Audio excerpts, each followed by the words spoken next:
Welcome everybody to issue number 7 of Totem Tuesday. This will be a little bit later uploading than normal as I've been stuck on a delayed train all day, but I really wanted to get this Totem Tuesday in on time. Again, every animal is really important to me when I talk about them, and this one has really shown up over the weekend when I've been away up north with my family, and I saw this animal leading me in a field, just watching and then running off. And I felt that's my Totem Tuesday. That's the animal that I want to talk about this week. And this week we are looking at the hare. Now, for a lot of people into spirituality, a lot of people into witchcraft and Wicca, the hare is really, really important to them. Hares have been linked to witches, to magic, what's that? To magic and to the goddess for many, many years. But there's such a lot of conflicting, again, like a lot of what we're discovering is with a lot of the powerful animals, there's a lot of conflicting stories about most of them. You know, we're getting the good luck charm or the bad luck charm. We're getting the hero or the villain in the stories, and it's interesting to learn about how animals have been seen and how they've been portrayed in folklore and legend over the centuries. But the hare. Let's have a little bit of facts first about the hare. So hares are bigger than rabbits. They're bigger, they have longer ears, and they have more powerful hind legs. Rabbits are very, very sociable animals living together in warrens, yet hares are pretty much loners. They're very solitary. And that may tell you a lot about the person who has hare as their totem animal, their power animal. Again, I'm not saying you've got to spend all your time on your own and be the hermit, but maybe you feel more comfortable being on your own, or maybe the hare's coming into your life to signify a time of space, a time of aloneness, a time of being the hermit card in the tarot. So back to the facts. They're more solitary creatures. They don't give birth or in sort of dens or warrens, as I mentioned.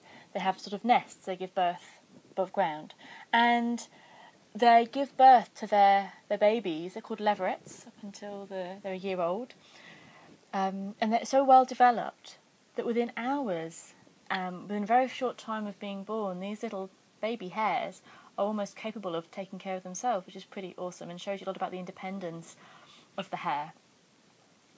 I'll come back to a bit of pregnancy stuff with the hares and gestation period with the hares in just a second. I'm just because that really links to the myth that I want to be looking at as well.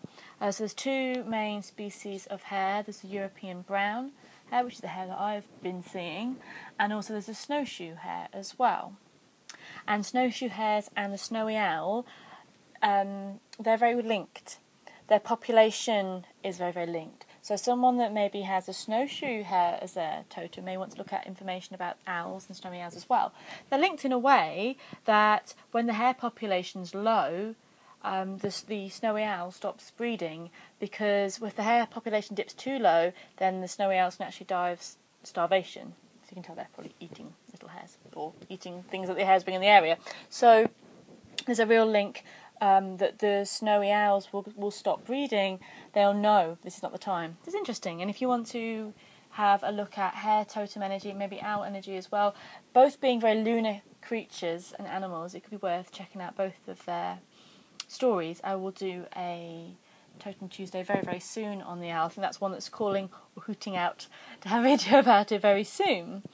More facts. I've written down loads of facts actually this week. Bigger, yes, got that. They can reach speeds of up to 40 miles per hour. That's really, really cool. They're really cool. They have 3 to 4 litters a year. And that's a lot. And they can have 2 to 4 young in each litter. The energy, the feeling of the legend even of the Mad March hare comes from the fact that this time of year, well, we're in February, we're just going towards March. We've had a few sunny days this last week or so. We're getting a bit excited. I think it's going to be quite cold again soon. So leaping forwards to March, leaping like a hare, March is when you see a lot more hares out and about. They're in the fields more, and you have the boxing of the hare, which was often thought to be two males boxing to kind of win the love of a woman. but actually it's usually a female hare bopping a male hare on the nose saying, no, I don't want to mate with you, go away. It's kind of a way to get rid of the unwanted attention of the male hare. So that's quite funny. The male hare's seen a lot strutting about that time of year as well in March. Now, because obviously they have 3 to 4 babies, what's the right word? Pregnancies, there we go, a year, then of course March isn't the only time they're going to be out there looking for love. But because the days get longer in March, that's when we see them out there more. And also I read that because they will mate later on in the year as well, because the grasses are long, we don't see them as much. So that's the main time we'll see them out and about, which has given them a great link to Easter, which is a Christian festival based on Ostara, or Eostra, which is a festival, which is the pagan festival, the Germanic and an Anglo-Saxon goddess. So there's... Can I go on about that now? Shall I? Yes, I shall. Let's go on about that right now. Let's just lip that, because it will bring in with the facts as well. So, as I mentioned, the hares don't have the underground warrens. They make little nests above ground. And when the hares are born, suddenly the lapwing bird would be laying eggs either in the hare's nest or in a nest which looks mighty similar to the hare's nest. So people would see at around Easter, Ostara, that eggs would have appeared in the hare's nest, thinking that the hares laid the egg. And this is where we get the Easter bunny from. So the hare is linked to Ostara, Eostra, who is the goddess of the spring. Phew, the spring, the time of the end of winter, the beginning of life coming back. Obviously here it's still February, I can't get that excited about it yet, though I can feel the energy rising. But the time to really celebrate. In modern paganism, we celebrate Ostara on the 21st of March. It's quite a lunar festival, as the actual Christian church celebrate the Easter depending on the moon each year. That's why Easter changes each year. So it's very interesting that the Christian church really follow the old pagan ways or the ways of the hare and placing that festival on the appropriate moon day. And just as, the eggs were seen as a sign from the hares, a sign from the goddess that spring has arrived and were maybe taken to eat or whatever, now we see in a Christian way that the eggs, the chocolate eggs were given at Easter as a sign of Easter and a sign of rebirth, which is definitely the element of the pagan way of Easter, because it's the rebirth of spring, the rebirth of the year, and also then the rebirth of Christ with Christianity. So Ostara, or Eostra, was a beautiful maiden of spring, and the hare was very much her animal. Many goddesses are linked with hares, from Hecate, Ceridwen, Andraste, who I'll be talking about in a second, and of course, I just mentioned Ostara. So we've got that spring equinox feeling about the hare, because they're seen more this time of year. Of course, before March time, they're going to be in the dark, they'll be rummaging around at night. We don't see them much, and suddenly we see them again at the sort of the spring equinox time, and it just feels like they suddenly appeared. So they are bringers of the new dawn, they are bringers of the spring, and they're very linked to rebirth and new beginnings. They're also conversely linked to the night. As well as the light and the dawn, they're linked to the night. They have a very lunar link to them, which links them to the goddess as well. Obviously, they're around at night. They're often, because we don't see them that much, they're more nocturnal. So for the most part of the year, it's a link to the night, link to the moon, but also because their gestation period is 28 days, which is the same as a moon cycle. So that was definitely noted over the years. Cycles of the moon, cycles of life.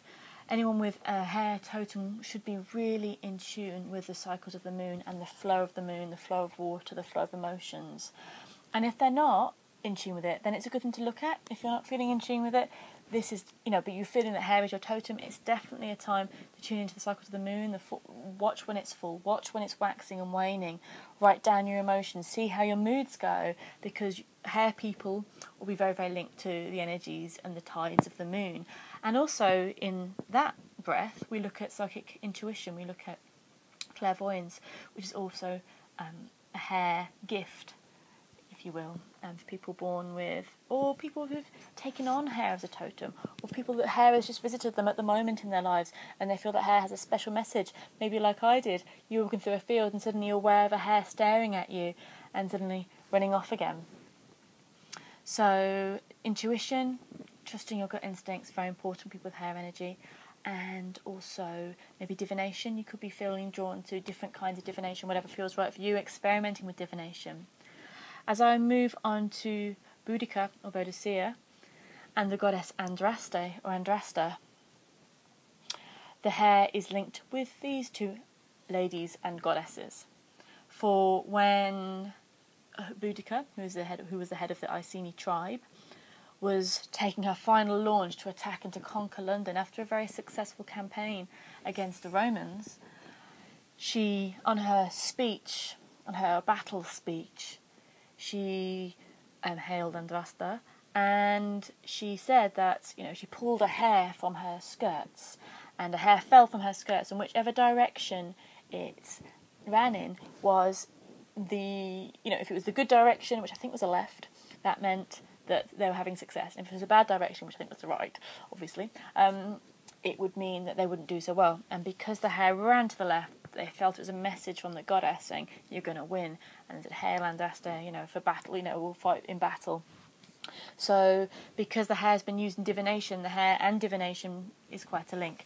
And now Andraste is a pretty kick-ass battle goddess. She's a Celtic, British, taken on by the Romans, of course, a little bit later, goddess, who is pretty much a Britain link to the Morrigan, really. She's very much in a similar ilk of battle, of war, of victory. So very much one that Queen Boudica and the Iceni tribe would look to for strength. So we've got the link with that goddess there as well. What else? Any other goddesses that we can look at? Yes, there is, because the Algonquin tribe honoured the great hare as a creator god. So again, we've got the creation myth, and the hare being very important in that creation myth. And also the Egyptians saw the hare as part of the creation story as well. For them, the hare first was creation, then they saw that it obviously represented procreation as well. And later on they saw it represented immortality. So immortality and rebirth are things that we can look at with the hare as your totem. So we've got so many, conflicting words and thoughts and feelings about the hare. But we will look at a couple of other things that have been put down in folklore. Because you probably remember the tale when you were at school about the hare and the tortoise. And that in that tale, the hare's haste and impatience lost the race, and the more chilled out, wise tortoise won. So in some myths, they've been seen as rash, too hasty, impatient. So there's lots of, and also Native Americans also saw them in a similar way. They saw them as bad luck, I think, as well. And also, obviously, Native Americans, it's saying a massive web of beliefs there, but there is some evidence that some Native American tribes thought that the hare was not such great luck. The Goths, not those we'll see in Camden, not me in my teenage years, but the Goths, saw them as symbols of diligence, fleet and swift. So there's a little bit of different. They saw them as strong, and that that they were something to admire, and that I think it's because they're very hard to catch. Hunters found it very hard to catch. They admired their strength. Back in this country, there's been some old burials uncovered where there's been either carvings or pictures of hares, or a model of a hare, and that goes linked to the goddess worship, or maybe goes linked to the energy of immortality and rebirth that they thought that the hare would bless them with. Carrying a rabbit's foot has long been thought, or hare's foot or rabbit's foot has long been thought to be good luck, though in some places, like on boats, carrying a hare's foot was meant to be a curse, and the word hare was not meant to be mentioned on a boat. And the shape-shifting element of the hare is that the actors sometimes carry a hare's foot to help them shape into their character, because shape-shifting is a massive thing to look at with hare energy. It was thought for many years that witches shape-shifted into hares and met in a hares' parliament, where the hares would all kind of gather in a circle, and because it maybe reminded them of a witches' circle, they thought that it was a witches transformed into hares. But I always feel that with hare, they're almost one foot in the other world, aren't they? When you see a hare, you don't know, in a way, which for that moment, which world you're in, that world, the other. There's that kind of between the worlds feeling around them. So shape-shifting, taking on characters, taking on personalities, being able to move into the shape of other animals is something that we think of with hares. Let me have a look and see what else I've got about them. Leaping, of course, leaping and running. So let's look at the characteristics of people that maybe have hare as a totem. They're often thought of as sensitive and artistic and creative. Shy, sometimes as well, or strong, but maybe sometimes shy, that like their own company and very sure about what they want. This says here that, actually, some more good points, actually. Fitness, of course, they went very fast. Virtue. Being aware of the cycles, being aware of changes. They have got some negative points people have written down over the years, and that was meant to be selfishness and greed and unreliability. Hey, you take the good and the bad. It's something to work out if that's in your personality, that you can go, okay, I am a bit me. Maybe with, using other elements of Hare, like leaping into new situations, leaping over issues, being able to follow your goal, even if you have to twist and turn and dart throughout the way, just focus on your goal, you'll know you can get there. Psychic development is a strong one. Spirituality, initiation and intuition, as I mentioned, are also other words you could work with Hare energy. We've got the divination, I've mentioned that already. Let me just check, I don't want to miss out anything. Oh yeah, here we go. We've got Iastra, talked about Andraste. Hecate, which is also linked to Hecate as well, being goddess of the moon and the night. There's loads of links, and also, I'm not going to list them all now, but there's loads of myths about hares and the moon, and goddess links and stories as well if you want to research them, if that interests you. In China, of course, we've got, it's one of the 12 astrological signs, so people are born in the year of the hare. And as opposed to this kind of bad luck stuff we've heard from other, it was never used to be really bad luck. It was, pre-Christian times and pre a change in the way we saw nature and saw the world, it was a symbol of freedom, it was a symbol of the goddess and cycles, and and if it was a symbol of rebirth, that would be a good thing. But it came to be, as we get medieval times and onwards, bad luck. It got this, the hare got, tarred with the same brush that the cats and snakes got tarred with. So, sometimes you have to take this bad luck and things with that pinch of salt, like my little kitties. You would never, hopefully never think that these days that cats are bad luck. And the same really for a hare. But in China, it's always been one of the most auspicious signs of good fortune and the luckiest sign of the zodiac. And it's thought that if you're born under the Chinese astrological sign of the hare, that you're naturally born with the powers of the moon. That's pretty cool. And a deep sensitivity.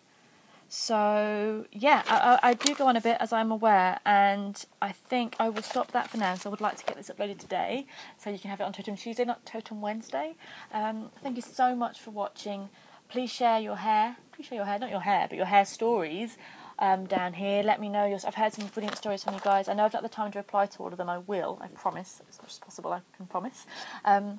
Because it's just so lovely and fascinating to see everyone's linked to animals, which animals they feel drawn to, which stories, that they've had in their lives, or maybe you're on your own path at the moment and you're just discovering your power animal and you're interested in learning which one is yours.